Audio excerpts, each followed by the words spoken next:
Every day, we interact with countless products and services. Your morning coffee, the news you read, the shoes you wear. Each seems distinct, a choice from a vibrant marketplace.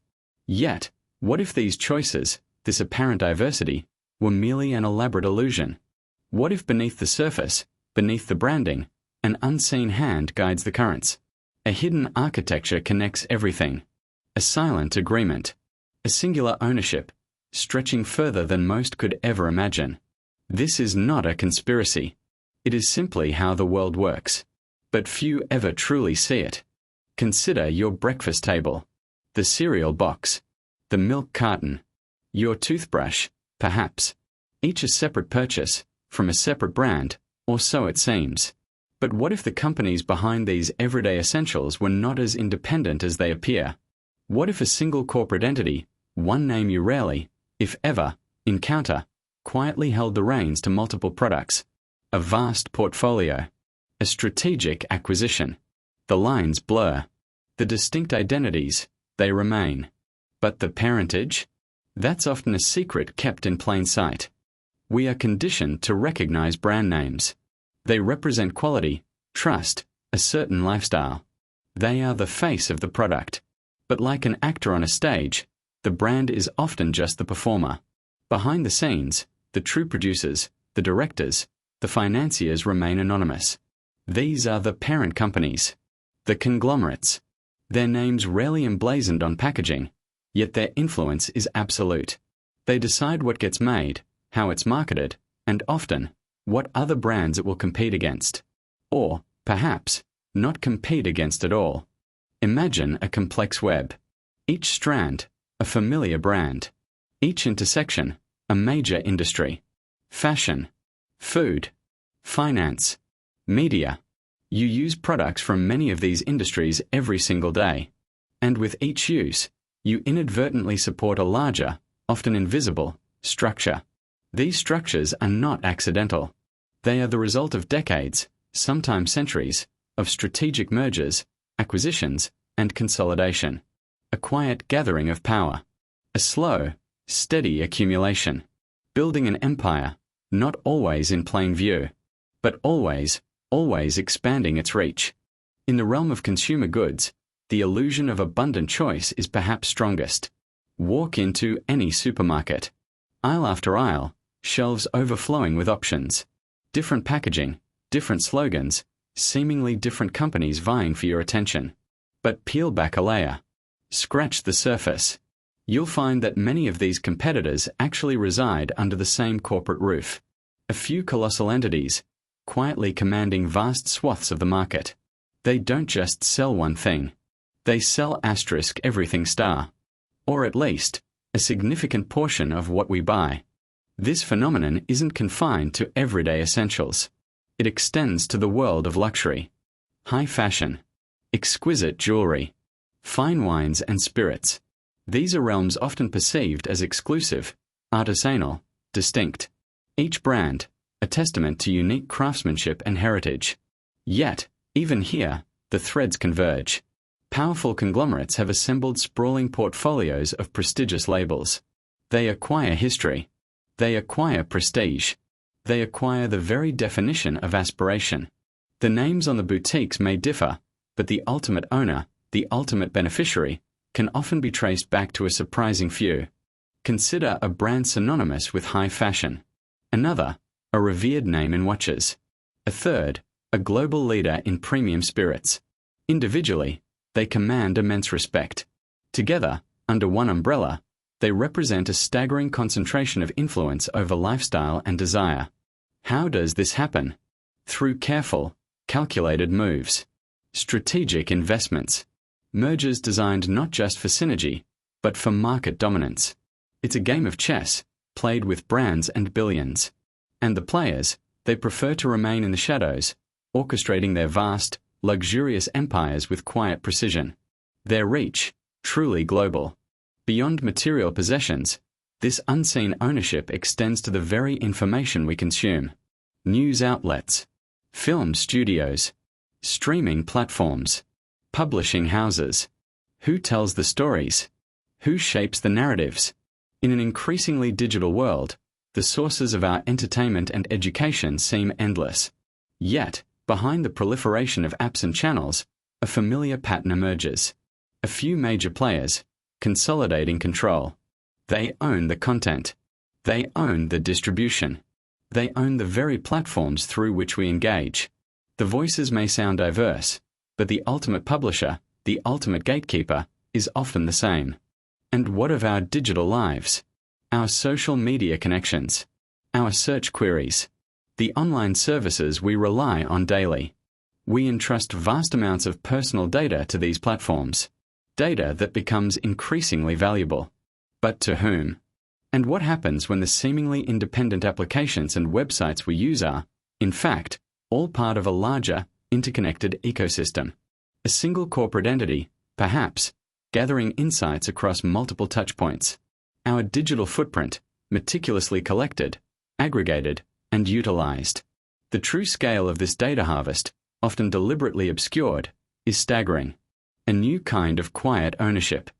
We often perceive intense competition in the marketplace. Cola wars. Smartphone battles. Streaming service rivalries. These clashes are presented as epic struggles between independent behemoths. But what if these rivalries are more theatrical than real? What if the key players, the dominant forces in a given sector, are themselves owned, in part or whole, by the very same holding companies? Or, more subtly, by the same ultimate investors? The fierce rivalry becomes a managed competition, a strategic dance, the illusion of choice, perpetuated for the consumer. The real game? Played at a much higher, more secluded level. How do these empires grow so vast? The primary method is acquisition. A smaller, innovative company gains traction. It builds a loyal customer base. It threatens the established order. What happens next? Often, it's bought, absorbed into a larger corporate structure. Its brand identity might remain, its operations might continue, but its independence vanishes. This process is continuous. A relentless hunt for new markets, new technologies, new revenue streams.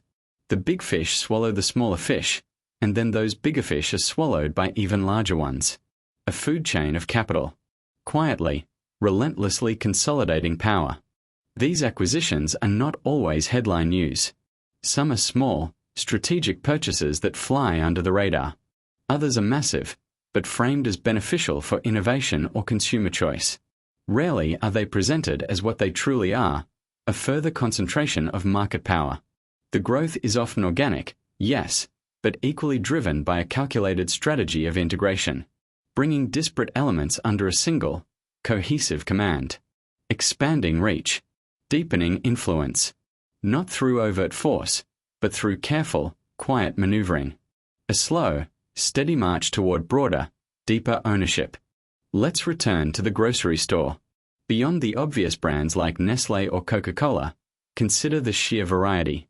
Sauces, frozen foods, snacks, pet supplies. Dig deeper into who makes these. You might find that a significant portion of your pantry and fridge is stocked by just a handful of parent companies. They own not just one popular cookie brand, but several. Not just one soup line, but an entire range. This isn't just about selling more products, it's about owning shelf space, owning market share, owning consumer habits. A silent, pervasive presence in nearly every kitchen. The beverage industry offers another compelling example. From sparkling water to craft beer, from energy drinks to fruit juices, the options are dizzying. Yet, many of these distinct brands are owned by a small number of global giants. The same entity that owns your favorite soft drink might also own a popular bottled water, a leading sports drink, and even a significant stake in an alcoholic beverage company. The strategy is clear. Capture every segment of the consumer's thirst. Control the choices, from hydration to celebration. A vast, interconnected network designed to flow through every facet of your life. So, who designs these colossal structures? Who orchestrates the mergers, the acquisitions, the quiet consolidation? It's not a single mastermind, but a confluence of forces. Visionary executives, savvy investors, and powerful financial institutions. They operate with a long-term perspective, often thinking in decades, not quarters. Their goal is not just profit, but resilience, market dominance, a sustained, undeniable influence over the global economy. They are the unseen architects, meticulously crafting a world where competition is streamlined, and choice is, to a degree, curated. A subtle hand, shaping the future. At the heart of this system lies the holding company. It doesn't typically produce goods or services itself. Instead, it owns controlling stakes in other companies. These subsidiaries, in turn, produce the goods, provide the services, and operate the brands we recognize. This structure offers numerous advantages: legal protection, tax benefits, and perhaps most importantly, a centralized control over a diversified portfolio. It allows for vast empires to be built, managed, and expanded, all while individual brands maintain their distinct public personas. A legal framework for ultimate, quiet control. The portfolio effect is crucial to understanding this quiet ownership. By owning a diverse range of companies across different sectors, a holding company mitigates risk. If one industry faces a downturn, others may flourish. But diversification offers more than just stability. It provides immense market leverage, control over pricing, control over supply chains, influence over consumer trends. The sheer scale of these portfolios means that even small shifts in strategy can have profound, global impacts. It's not just about what they own, it's about the collective power that ownership unlocks. A quiet, yet profound, influence. This phenomenon isn't exclusive to tangible products. It permeates the service industries too. Banking, insurance, telecommunications, even healthcare providers. Are they as independent as they seem? Or are they, too, often part of larger conglomerates, or heavily influenced by the same powerful investors? The consolidation of services might be less visible than product brands, but its implications are arguably even more significant. Our financial stability, our connectivity, our well-being, all potentially tied to a limited number of ultimate beneficiaries. The threads of ownership stretch into every corner of our lives. The digital age, initially hailed for its decentralizing potential, has in many ways accelerated this trend. Startups, fueled by innovation and fresh ideas, emerge rapidly. But their independence is often fleeting. Venture capital firms, themselves backed by larger institutions, funnel investment. And eventually, the most successful often become acquisition targets for the tech giants. Google, Apple, Meta, Amazon, they continuously buy up promising companies, integrating them into their vast ecosystems. The promise of endless innovation quickly meets the reality of consolidation. A new generation of ownership, but the same ancient game. In this digital landscape, data is the new gold. Every click, every search, every interaction generates valuable information. Who are the primary harvesters of this data? The companies that own the platforms, the services you use, the devices in your hands. When a handful of entities control major social media networks, search engines, e-commerce sites, and cloud infrastructure, they gain an unparalleled view into human behavior. This aggregate knowledge, quietly amassed, grants immense power. The power to predict, to influence, to control. A silent, pervasive form of ownership over our very attention. These patterns are not confined by national borders. The companies we are discussing operate on a truly global scale. A brand might be cherished in one country, its origins deeply rooted in local culture, only to be owned by a multinational conglomerate headquartered thousands of miles away. This global reach means that economic decisions made in a few boardrooms can ripple across continents, affecting countless lives and livelihoods. The homogenization of markets, the standardization of tastes, the silent hand of a few, shaping the economic tapestry of the entire world. A truly immense undertaking. We've spoken of holding companies and conglomerates. But what if there was another layer, an even deeper echelon of ownership, even more removed from public scrutiny? These are the investment firms, the asset managers. They don't just own companies directly, they own shares in companies. Vast, significant stakes in publicly traded corporations around the world. They are the ultimate beneficiaries, the financial bedrock upon which many of these corporate empires are built. Their influence is not through direct management, but through their sheer financial weight. A silent, yet incredibly powerful, form of control. Shareholder power. It's a term often discussed in corporate governance, but its true implications are rarely understood by the public. When an investment firm owns a large enough block of shares in a company, they gain voting rights. They can influence board appointments. They can shape corporate policy. Even if they don't own a majority, their collective influence, especially when multiple large investment firms act in concert, can be decisive. This isn't just about profiting from stock movements. It's about exercising real, tangible control from a distance. A quiet, powerful leverage over the world's biggest corporations. Now, let's begin to name names. One of the most ubiquitous, yet often understated, giants in consumer goods is Procter & Gamble. You might know them for one or two brands, but their portfolio is vast, touching nearly every aspect of daily life. From diapers to detergent, from razors to toothbrushes, P&G's brands are household staples across the globe. They are the quiet rulers of your bathroom cabinet, your laundry room, and much of your cleaning supplies. A truly immense operation, seamlessly integrated into billions of lives, without most consumers ever realizing the full extent of their reach. Think about it. Head & Shoulders shampoo, Old Spice deodorant, Crest toothpaste, Bounty paper towels, Pampers diapers, Gillette razors. These are just a fraction of the brands under the Procter & Gamble umbrella. Each a market leader in its own right, each contributing to a colossal revenue stream for the parent company. P&G has carefully curated its brand ecosystem, divesting some, acquiring others, all with a strategic eye on market dominance and efficiency. They are not just selling products, they are selling entire categories of everyday solutions, quietly governing our habits. Another titan in the consumer goods arena is Unilever. If P&G dominates your cleaning and personal care, Unilever excels in food, beverages, and other personal care items. Their brands range from delicious ice creams like Ben & Jerry's to powerful cleaning agents like Dove soap and Hellmann's mayonnaise. This global entity spans an astonishing array of categories, ensuring their products are found in homes, restaurants, and stores across virtually every continent. Their reach is so pervasive, it's almost impossible to go through a day without encountering a Unilever product.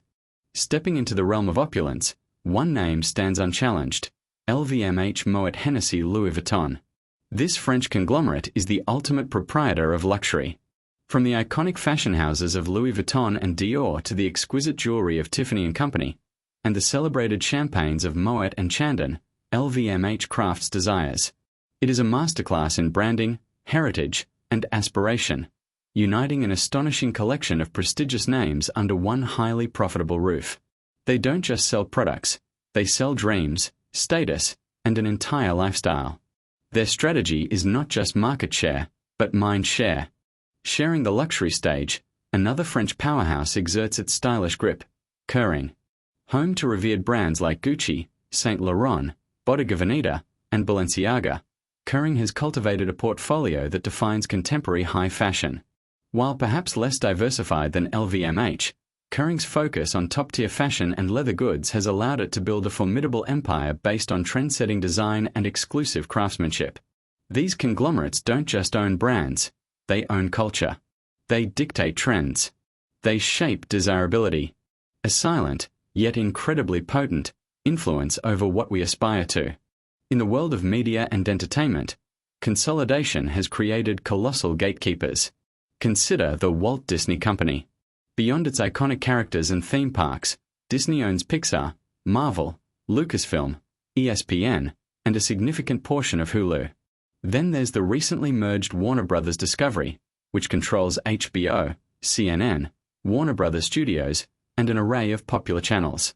These entities don't just produce content, they shape cultural narratives, influence public discourse, and curate the stories we tell ourselves.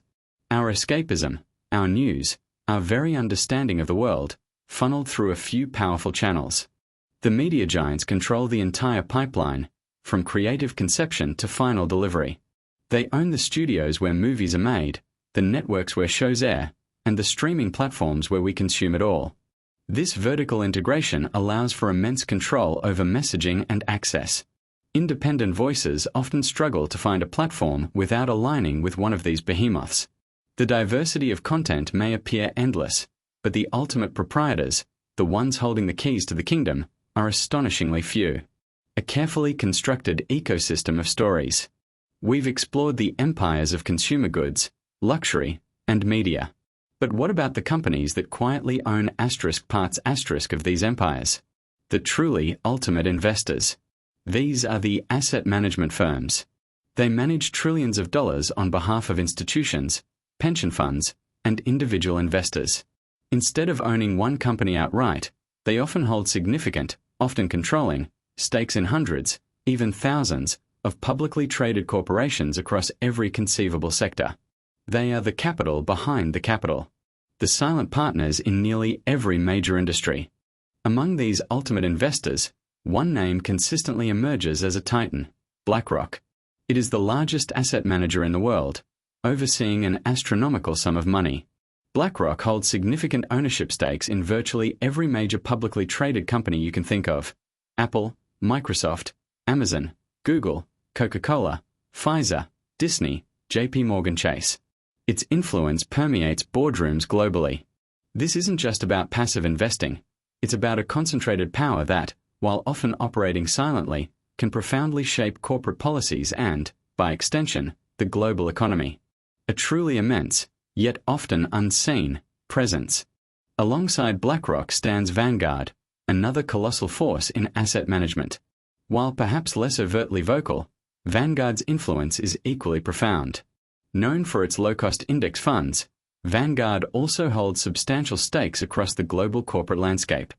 Much like BlackRock, it owns significant portions of competing companies within the same industries. This passive investing strategy, by its very nature, grants immense power without requiring direct engagement. A quiet, systematic accumulation of control that underpins vast swathes of the world's publicly traded wealth. They are everywhere. Here's where the puzzle truly deepens. BlackRock holds major stakes in companies like Apple, Amazon, and Procter & Gamble. And guess who else does? Vanguard. And often, State Street, another major asset manager, is right there with them. This isn't just one giant owning many companies. It's a few giant asset managers owning significant portions of each other's holdings, and simultaneously owning significant portions of the very companies we discussed earlier. The ownership becomes circular, interlocking, a tightly woven fabric of financial interests. A few hands, ultimately guiding the vast majority of global corporations. So, who quietly owns everything?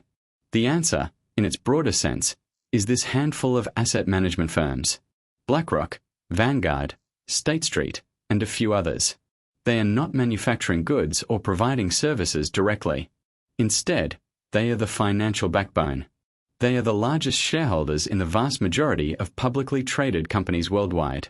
This means they effectively own the companies that own the brands, the companies that own the media, the companies that own the services.